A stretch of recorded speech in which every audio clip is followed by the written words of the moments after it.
Microsoft Project програмд байдаг нэг түүл буюу хэрэгслийг бид нар үзье.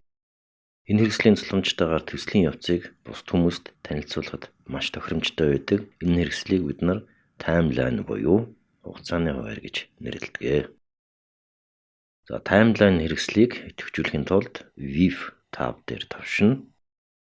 Эндээс таймлайн мөрний өмнөх дөрвөлжинг идэвхжүүлнэ. Ribbon буюу тууз хүснэгтийн хоорондох таймлайн гэсэн панел буюу хэсэг бий болсон байна. За доод хоёр зураас дээр маусны сумыг аваачин дарж хэмжээгийн доош нь өргөсгөж болж байна. Хугацааны хуваар нь таны төслийн явц үр дүнг чиглүүлж өгөхөд тустай байдаг. За энд хугацааны хуваар болон ажлын зорилтууд, бас мөн Gantt-ийн диаграмууд бүгдээрээ зэрэг харагдаж байна. Нөхцөл байдлаас шалтгаалan аль нэг хэсгийг томруулж жижигрүүлж болно. За энд хугацааны хуваар хэсэг цулгуу байгаа. Энэ хэсэг рүү бид нар ажлын зорилтууд буюу даалгавруудыг нэмж оруулж өгье. 2-4 дугаар мөрийг идэвхжүүлээд маусны баруун тавчийг тавшина. Эндээс Add to Timeline гэсэн командыг сонгож байна. За хугацааны хуваарийн эхэнд саарлсан хөрөнгөтэй дөрвөлжин бий болсон байна. Энэ нь бол хугацааны хуваар дээр ажлын даалгаврыг дүрсэлж байгаа хэрэгэ. Маусны сумыг аваачин гарч байгаа мессежийг унших боломжтой. За одоо арай урт үргэлжилтэй ажлын зорилтыг сонгоё. 10 дугаар мөрийг сонгоод хуучин эд хэрэгслийг холдуулах гэсэн нүд дээр 2 удаа тавшилт хийе. Task Information гэсэн нэмэлт сонгоноос General tab дээр тавшина. За энд Display on Timeline гэсэн мөрний өмнөх дөрвөлжинг идэвхжүүлээд ок тавчийг тавшлаа. За энэ ажлын гүйцэтгэх хугацааны үргэлжлэх хугацаа нь арай урт тутар байгаа тул текст маань бүтнээрээ бараг шахуу гарч ирсэн байна. За 6-7-8 дугаар ажлын мөрүүдийг идэвхжүүлээд Task tab дээр тавшаад Add to Timeline гэсэн командыг ажиллуулж болж байна. Хугацааны хуваар руу ороод ирсэн харагдаж байна. За хугацааны хуваарийн хэсэг дээр тавшаад Format tab дээр тавшина. За Timeline Tools гэж гарч ирэнгүүт доод командуудын зурвасаас Insert хэсэг дэх Existing Tasks гэсэн айкон дээр тавшиж байна. За энэ маань хугацааны хуваар руу ажлын даалгаврыг нэмэх гэсэн нэмэлт сонго гарч ирж байна. За ингэснээр бид нар хугацааны хуваар руу ажлын даалгаврыг нэмж өгөх боломжтой. Энд шинэ тоног төхөөрөмжүүд гэсэн дэд хацдах бүх ажлуудыг идэвхжүүлээд ок тавчийг тавшиж нэмж болж байна. За эсвэл хугацааны хуваарийн хоосон хэсэгт маусны сумыг авчиад маусны баруун тавчийг тавшина.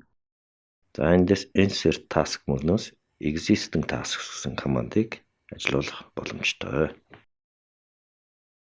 За хугацааны хуваараас ажлын таскийг remove буюу одоо авъя зайлуулъя гэвэл тухайн ажлын нүд дээр тавшаад Display on Timeline мөрний өмнөх идэвхжүүлгийг авна. Тэгээд ок тавчийг тавшина. За эсвэл хугацааны хуваар дахь ажлын даалгаврын дөрвөлжин дээр тавшин идэвхжүүлээд компьютерийн гараас Delete тавчийг дарж арилгаж болно. Мөн хугацааны хуваар дээр ажлыг сонгоод Remove from Timeline гэсэн айкон дээр тавшилт хийж бас арилгаж болж байна.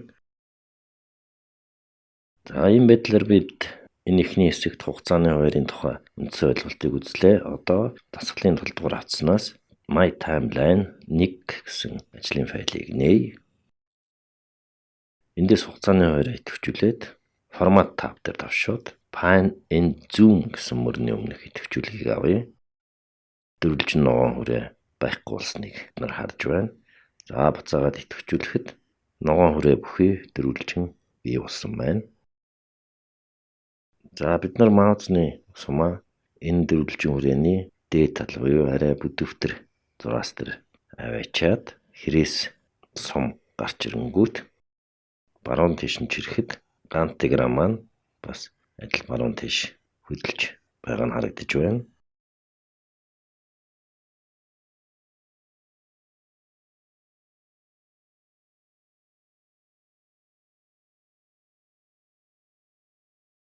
За баруун зүүн хажуу зураас дээр маусны сумыг авчихад хоёр тийш харсан сум гарч ирэнгүүт ногоон өрөөтэй дөрвөлжингөө нарийсгах юм уу эсвэл тэлэх боломжтой. За үүнийг дагаад бас Gantt диаграм маань тэр доор өөрчлөгдөж байгаа нь харагдаж байна. За энэ үйлдэлийг бид нар pan and zoom гэж нэрлэдэг. Gantt диаграмын доорх гүүгчийн нэмэх хасах айкон дээр товшилт хийгээд байхад хугацааны хуваар тэлэх эсвэл нарийсж байгаа нь харагдаж байна. За хугацааны хуваарийг өмнөх байдалд нь хурдан оруулах гэвэл хугацааны хуваарийн хоосон хэсэгт маусны баруун товчийг товшоод zoom to screen гэсэн командыг ажиллуулна. За энэ маань fit to screen гэсэн үйлдэлтэй адил функц байна. За одоо бид call out гэсэн функцийн тухай үзье. Call out-ыг зүйлт яарлах гэж орчуулж хангуулах юм. Хугацааны хуваар дээрх тухайн даалгаврыг сонгож идэвхжүүлээд формат хэснээс display as bar гэсэн айконд идэвхжсэнийг харж байна. За тэрний хажуухан талд display as call out гэсэн айкон байна. За энэ айкон дээр тавшихад мессеж маань зүйлт байдлаар өөрчлөгдөж байна. За энэ тайлбар зүйлтийг ийш тийш нь хөдөлгөж болно.